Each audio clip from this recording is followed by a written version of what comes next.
This channel does not promote any violent, harmful, or illegal activities. All content provided by this channel is meant for an educational purpose only. এবার অন্য খবরে চোখ রাখি। ভাইয়ে ভাইয়ে কোন দলে ঠাকুরবাড়ি উত্তপ্ত, একথা বলতেই হচ্ছে। তার কারণ মতুয়াগড়ে এবার সাংসদ ভাইয়ের বিরুদ্ধে লড়াইয়ে বিধায়ক দাদা। দুজনেই পদ্ম শিবিরের, আপনারা জানেন। মতুয়াদের সিএ এর জন্য যে কার্ড বিলি, সেই কার্ড বিলি নিয়ে শান্তনু ঠাকুরের সঙ্গে বিবাদ ভাই সুব্রত ঠাকুরের। তৃণমূলে গিয়ে মন্ত্রী হতে চাইছেন সুব্রত, এই বিস্ফোরক দাবি করলেন শান্তনু। অল ইন্ডিয়া মতুয়া মহাসংঘে একাধিপত্য চালানোর পাল্টা অভিযোগে আবার কাঠগড়ায় শান্তনু।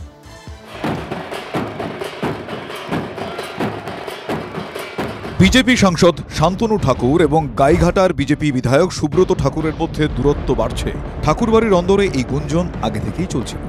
এবার সিএ এর জন্য মতুয়া কার্ড ও ধর্মীয় সার্টিফিকেট দেওয়া নিয়ে দুই ভাইয়ের দ্বন্দ্ব প্রকাশ্যে চলে এল।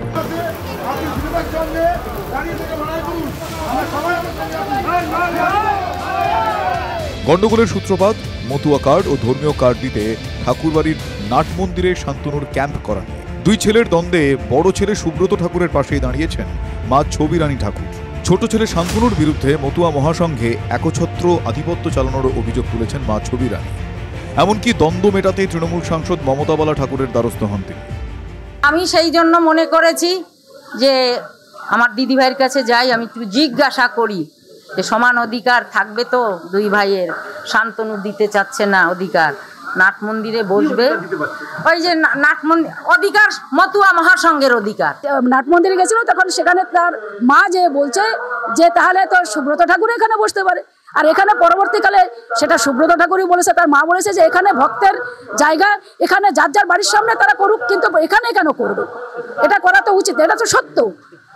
সেই ব্যাপারটা নিয়ে তাদের পাশে, এটা রাজনীতির কোনো ব্যাপার না। দুই ভাইও একে অন্যের বিরুদ্ধে ক্ষোভ উগরে দিয়েছে।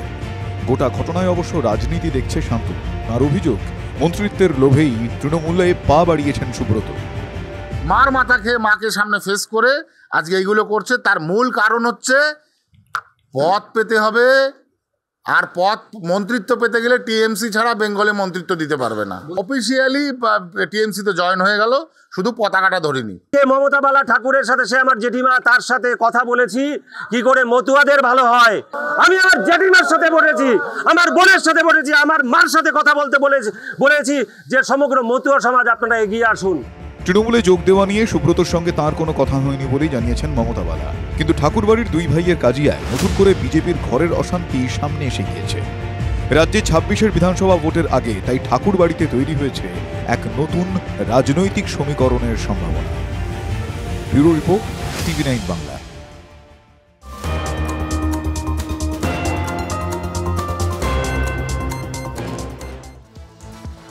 এসআইআর এর বিধি সরলীকরণের দাবিতে তফসিলি ফেডারেশনের পক্ষ থেকে মতুয়াদের নিয়ে মিছিল হাবড়ায়। হাবড়া ২ নম্বর রেলগেট থেকে হাবড়া জয়গাছি পর্যন্ত এই মিছিল হয়। মতুয়া সম্প্রদায়ের কয়েকশো মানুষ ডঙ্কা, কাশি, নিশান নিয়ে প্রতিবাদ মিছিলে সামিল হন। মিছিলে ছিলেন তৃণমূল নেতা তন্ময় ঘোষ। বিজেপি শাসিত কেন্দ্রীয় সরকারের যে চক্রান্ত নির্বাচন কমিশনকে তাদের বি টিম বানিয়ে এসআইআর এর মাধ্যমে মতুয়া সম্প্রদায়ের মানুষদেরকেও বেনাগরিক করার যে চক্রান্ত, তার বিরুদ্ধে এই মিছিল। শান্তনু ঠাকুর কেন্দ্রীয় প্রতিমন্ত্রী হয়েও মতুয়াদের সঙ্গে যে ধোঁকার রাজনীতি করছেন, আপনারা কিছুদিন আগে দেখেছেন আকাইপুরের ৬ জন মতুয়া মানুষকে তাদের নাগরিকত্ব কার্ড হিসাবে মতুয়া কার্ড দিয়েছিলেন শান্তনু ঠাকুর, বলেছিলেন এটাই নাগরিকত্বের প্রমাণ।